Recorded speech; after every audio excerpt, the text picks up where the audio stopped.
It's not simply that Trump is shaking up the system. It's not simply that Trump is trying to undermine the deep state.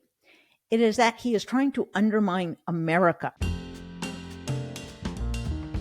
Hi, this is Jen Rubin, and this is Jen Rubin's Green Room. Start of another busy week.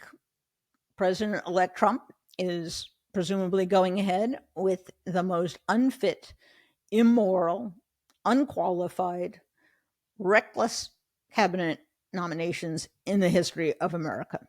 I don't think there has ever been a batch of clowns and freaks this bad in certainly my lifetime. I can't speak for the 19th century, but even then, I think presidents had greater respect for the office and for the country than to nominate the likes of someone like Matt Gaetz or Tulsi Gabbard.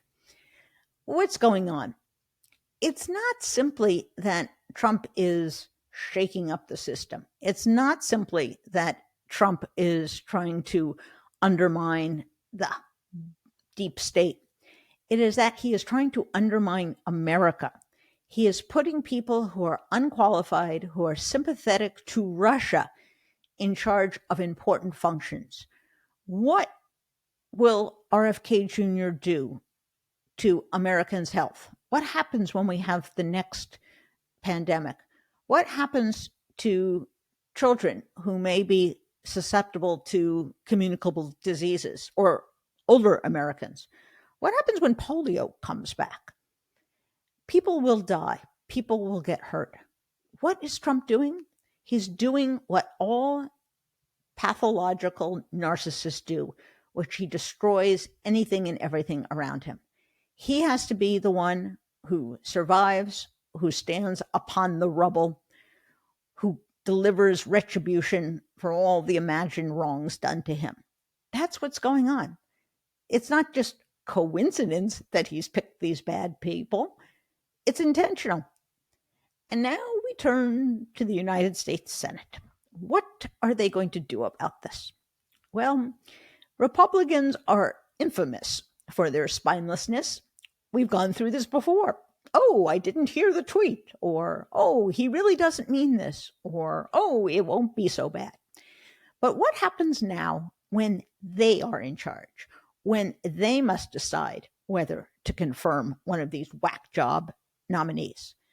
Are they really going to put a stamp of approval on RFK Jr. and Tulsi Gabbard and Matt Gaetz?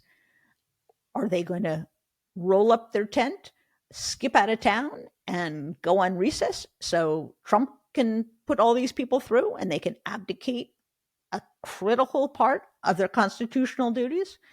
We're going to find out.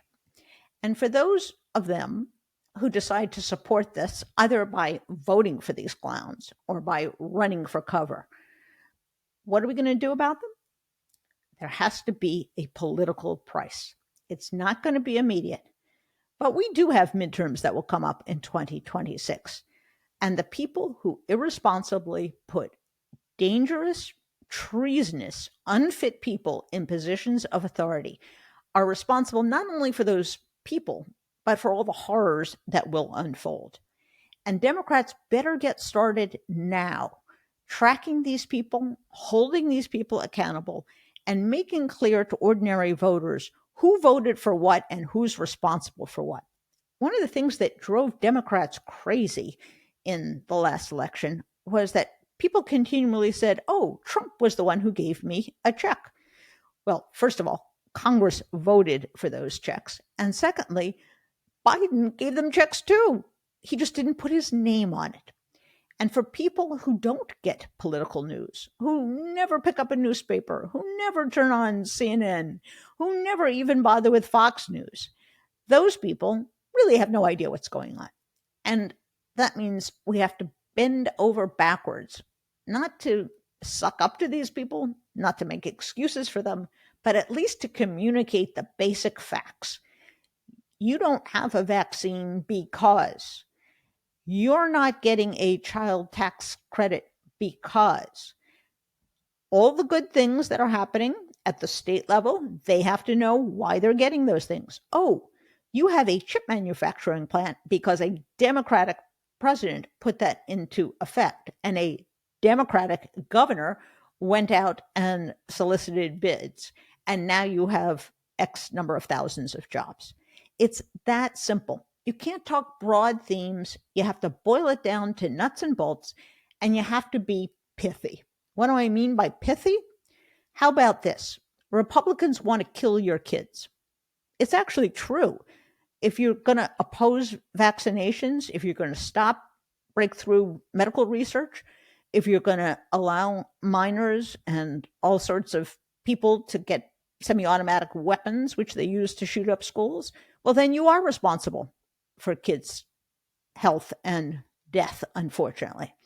It has to be that simple and that direct, and it has to be over and over and over again. Now, there are some good things going on, and we shouldn't lose track of them. First, hardly anything happened in the House. It's going to be within 1 or 2 votes of what it was before the election. What does that mean? It means there was no great sweep, no great embrace of MAGA politics. It means that individual people can figure out whether their representative is doing a decent job or not. Republicans didn't do well in the House, and Trump had no coattails. That should be concerning to them, but it should be a lesson to Democrats. You can do this. You have to get great candidates. There is no substitute. You have to go get, in some cases, people who can self-finance.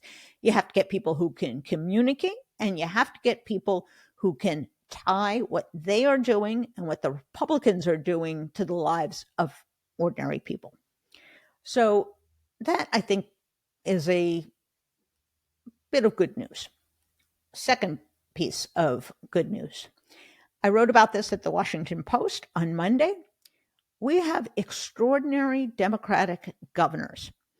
People like J.B. Pritzker. People like Josh Shapiro. People like Gretchen Whitmer. People like Andy Beshear. They talk in real language. They do beneficial things that help people in their ordinary lives. They are not only popular, but they're successful. Democrats have to stop kvetching over how and why and who lost and start studying success and victory. You want to see what those people did that makes them so efficient. And what I wrote about in the Post this week was there's a lot more they could be doing. They are the best communicators. They are people who can point to real achievements. So what do they need to do? They need to step into the breach. They need to combat the federal government. They need to fill in with their own standards and own laws and own programs where the federal government has abandoned people. And they need to show how communication, real good, solid communication with all voters, even non-political voters, can work out. So I think there's that good news. And in a related development, we have an announcement from Mikey Sherrill. She is a representative from New Jersey. I got to know her when I wrote my book. She has announced she is running for governor of New Jersey. Now, it's a very crowded field, but she is a unique talent. And I cannot stress that Democrats have to think not only about winning that election, but who they want to begin the process of establishing a national reputation. There are few politicians who are as effective as Mikey Sherrill. She is a U.S. Navy helicopter veteran. She is a former prosecutor. She is dynamic. She is appealing. She is productive. She got along with centrists in the Democratic caucus. She got along with progressives. She has been absolutely devoted to trying to preserve abortion rights. And I think she's got her eye on the ball. In her announcement video, what did she say? She talked about the cost of living. She talked about housing prices. That's how you do it. Specific, no nonsense, and you let voters know that you're not a lifetime politician. You're not a political hack. And let me tell you, she's going to be running against a bunch of political hacks in the primary, let alone in the general election when she meets whoever the Republicans put up. So a very positive development. If you live in New Jersey, or if you don't, think about volunteering, think about giving her money, think about following her, think about telling your friends who live in New Jersey about her. She is, I think, a unique talent. And coincidence or not, you decide, also running for governor next year, this time in Virginia, is Abigail Spanberger, a former CIA officer who is another rising star. Now, what do these two people have in common, other than the fact that they were both elected in 2018, other than the fact they are national security experts, other than the fact they're great communicators, have young families, are terrific politicians? They were both featured in my book. Yes. Now, I don't want to claim responsibility.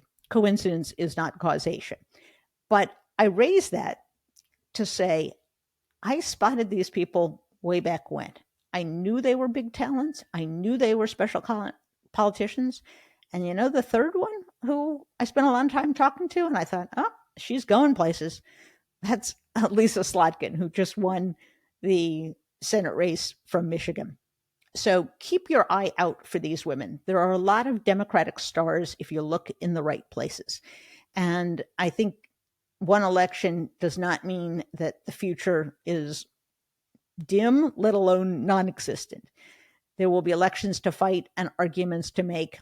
And most of all, the clowns who are going to be assuming office in January are really going to make a mess of things. And it will be up to us to point it out and to hold them accountable.